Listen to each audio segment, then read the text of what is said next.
Jusqu'au bout, je vais te suivre. Mais il y avait une Amérique, aller en Afrique, à Tico alors, moi, Afrique, a comme une Asie, à Tico Sambela.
et vous tous, chère assistance, en vos grades, qualités et degrés respectifs.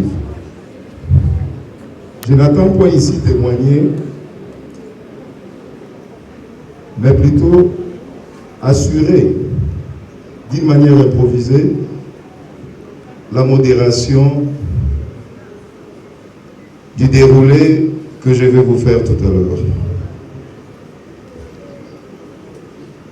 Mais avant tout, permettez-moi de vous présenter ce qui sera notre programme pour demain.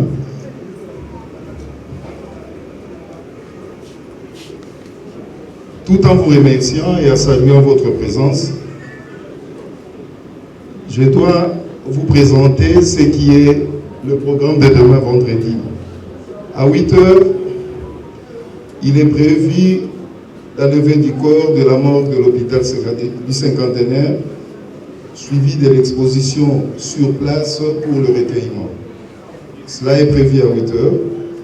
À 9 h, départ pour la cérémonie de dénouement de serment d'avocat à la cour d'appel de Kinshasa-Matete, à la 4e rue. Et ce programme sera suivi à 10 h 30 du départ pour l'inhumation au cimetière nécropole de l'éternité de Célébambou. Pour ce midi, le déroulé de notre programme se présente comme suit. Pour le premier point, il y aura un mot de remerciement de la famille. J'ai salué votre présence sans vous remercier parce qu'il y a quelqu'un qui vous passera pour le remerciement. Cela sera suivi d'une exhortation par notre pasteur qui est ici présent. Et après, il y aura un mot de la famille par Papa Ogi. Et enfin, et ce programme sera à volonté parce que Maître Papi Nganfou Babel, qui n'était pas le moindre parmi nous, qui était si cher pour nous tous ici présents, nous sommes dans l'obligation de ne pas limiter ce qu'il y aura comme témoignage à présenter ce soir. Ça sera à volonté, ainsi il y aura des intermèdes musicaux afin qu'on connaisse une pause, mais à tout moment où il y aura quelqu'un, je ne dirais pas comme un pasteur frappé par le Saint-Esprit, mais qui est frappé par cet amour-là, que Babel a témoigné pour nous tous. Le micro sera libre et chacun pourra présenter son témoignage. Je sais qu'il y en aura beaucoup, parce que demain, on n'aura pas le temps pour se faire. Je crois que l'occasion nous est donnée pour témoigner la raison de notre présence, la raison de notre compassion vis-à-vis de sa famille, ainsi que la raison de notre présence qui est basée sur l'amour fraternel que nous avions eu à manifester à son égard. J'ai dit. Permettez-moi, avant toute chose, de m'acquitter d'un devoir, celui de remercier tous ceux qui nous ont assistés de loin ou de près depuis la triste nouvelle du décès de notre frère, Maître Nganfou Babel Papi. Jusqu'à ce jour, recevez ici l'expression de notre gratitude et que les très hauts se souviennent de vous. C'est au nom de toute notre famille que je prends la parole aujourd'hui pour porter notre voix commune dans un moment pareil et une charge immense, mais c'est un devoir que j'accomplis avec tout mon amour pour mon petit frère Papi. Il faisait froid, un atmosphère silencieux et doux, alors que, excusez-moi,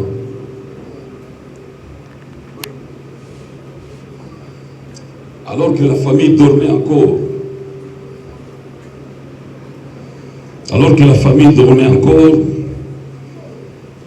c'est à ce moment, c'est mardi,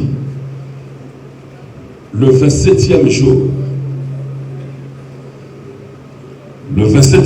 du mois de juillet de l'an 2026, que Babel a décidé de nous quitter après une courte maladie, sans dire un mot. Perdre un petit frère, c'est voir l'ordre naturel des choses s'est brisé. Sous nos yeux, pour nous, ses frères, ses parents, Papy restera à jamais ce monsieur qui a porté tant de fraîcheur et d'énergie dans notre famille. Sa générosité, son soutien conditionnel et sa bienveillance va laisser un vide immense que rien ne pourra combler. Mais l'amour qui nous unit ne demeure pas. Il se transforme. Il dit, ne meurt pas. Il se transforme. Et une mémoire éternelle. Merci pour tout ce que tu nous as apporté. Ta mémoire restera gravée dans nos cœurs. Repose en paix, mon frère, et la terre de nos ancêtres te soit douce et légère. Nous vous remercions encore, nous disons encore merci de tout cœur. Merci beaucoup. À présent, mesdames et messieurs, nous appelons le pasteur Kosmandinka pour les optations.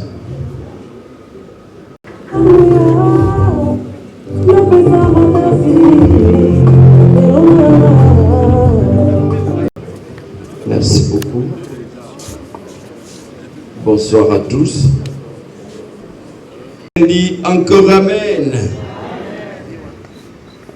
Et je nous lis verset 3. Je vais prendre le verset 12.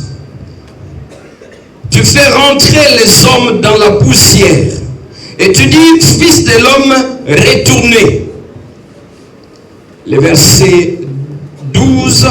Enseigne-nous à bien compter nos jours, afin que nous appliquions notre cœur à la sagesse. Nous disons Amen. Gloire à Dieu. Nous voulons nous entretenir autour de cette portion des Écritures. Bien-aimés frères et sœurs, mesdames et messieurs, nous ne nous sommes pas invités en ce lieu, mais il y a une circonstance tragique qui nous a conviés tous. Et nous pouvons nous retrouver ici avec toutes les couches sociales autour de la mort. La mort. Je pense que ce silence nous permet de réfléchir à ce mystère qu'est la mort. C'est un mystère. Et donc, tel que Maître vient de nous quitter, nous ne les verrons plus. Ça, c'est le mystère de la mort. Et nous ne savons pas où est-ce qu'il se trouve maintenant. Nous pouvons savoir là où nous allons placer le corps physique. Mais quant au sort de son âme, nous ne savons. Et ça, ça doit nous préoccuper. Et c'est pourquoi Ecclésiaste dit, il est mieux d'aller dans une maison de deuil que dans une maison de fête. Dans la maison de deuil, nous prenons conscience que c'est notre chemin à nous tous. Alléluia. C'est le chemin de nous tous. Et la mort, c'est qu'elle détient, c'est qu'elle n'a du respect pour personne. Alléluia. Alléluia. La mort n'a du respect pour personne. C'est pourquoi, bien-aimés frères et sœurs, mesdames et messieurs, nous devons craindre. Nous devons vraiment réfléchir et à fond sur notre sort après la mort. La mort ne respecte aucun grade. La mort ne respecte aucun titre.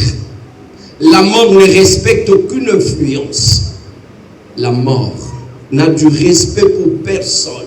La mort frappe grands et petits, hommes comme femme, la mort frappe pauvre comme riche. Alléluia. Alléluia. Pauvre comme riche, la mort frappe. Et même s'il y avait une garde à la porte, la mort frappe sans que la garde n'ait tiré aucune balle. Et nous verrons seulement les portes s'ouvrir, les chiens méchants liés dans un coin. Alléluia. Alléluia.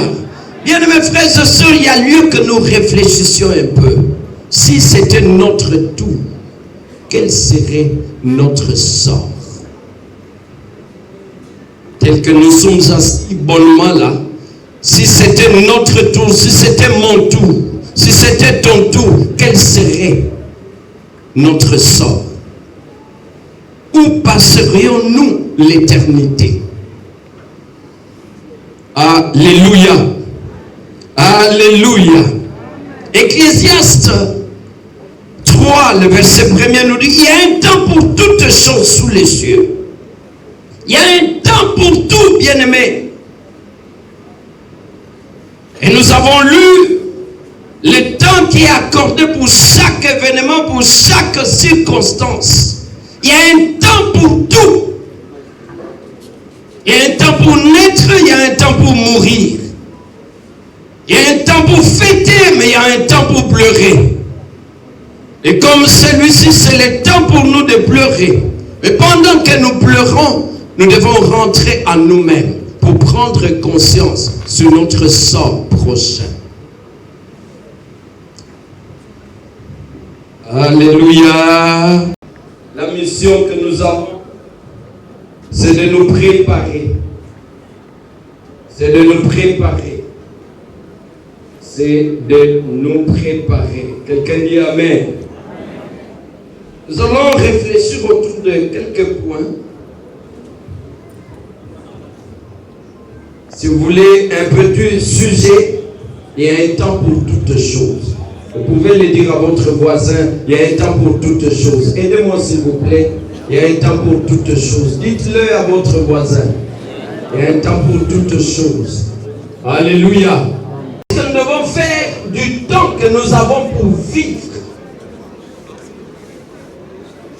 Bien-aimés, le temps que nous avons pour vivre, ce que nous devons faire, c'est de nous réconcilier avec le Créateur. Quelqu'un dit Amen.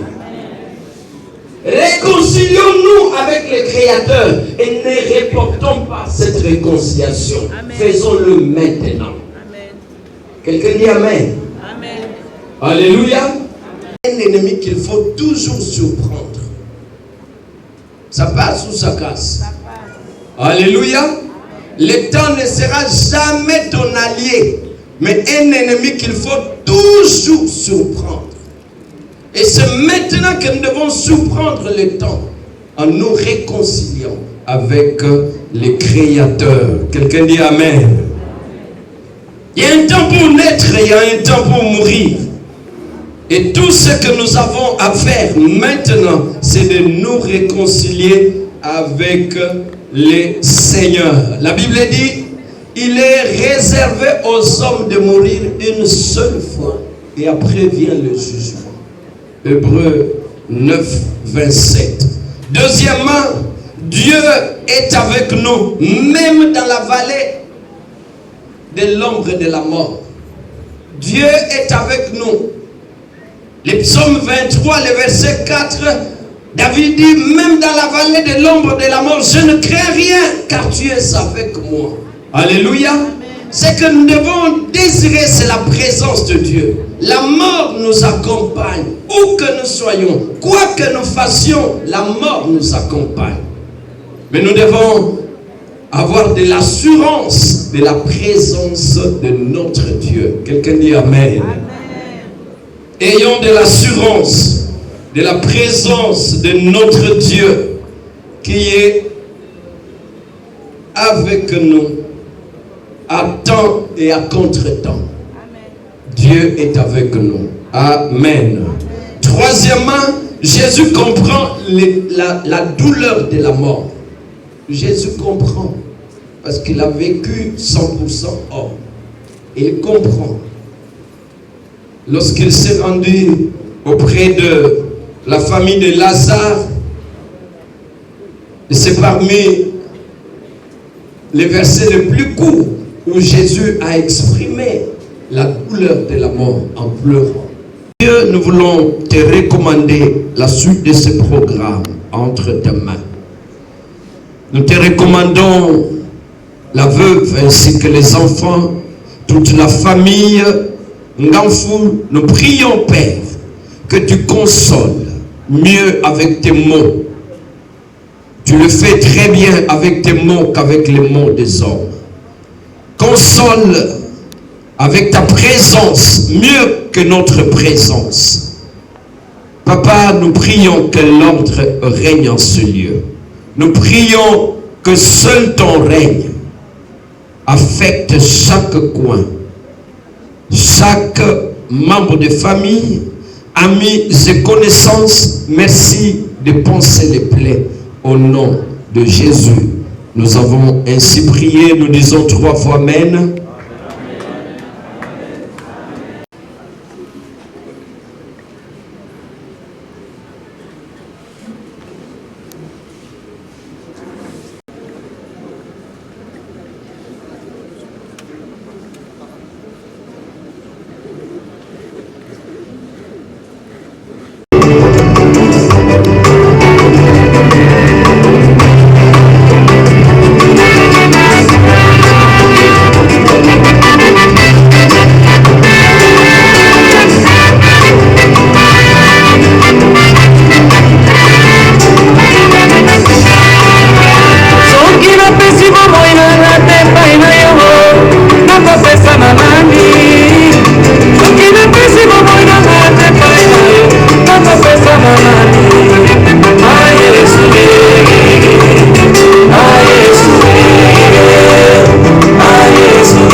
Non pas comme une difficulté, mais comme un espoir pour surmonter votre obstacle et venir contre l'avenir. À présent, tel que nous l'avons dit précédemment, le micro est libre pour tout témoignage possible. Et dans l'entretemps, il y aura des intermèdes musicaux, mais c'est lui, rapidement vous l'avez, le micro est libre, approchez-vous du DJ. Et du coup, il pourra arrêter la musique pour vous laisser le temps de...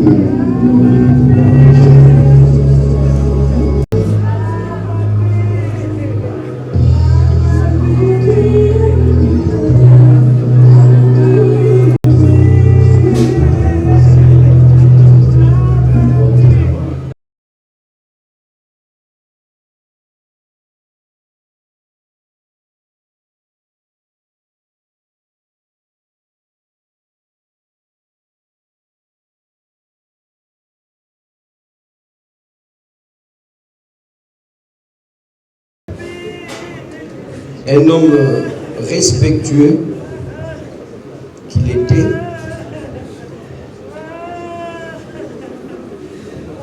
il nous a facilement cédé sa famille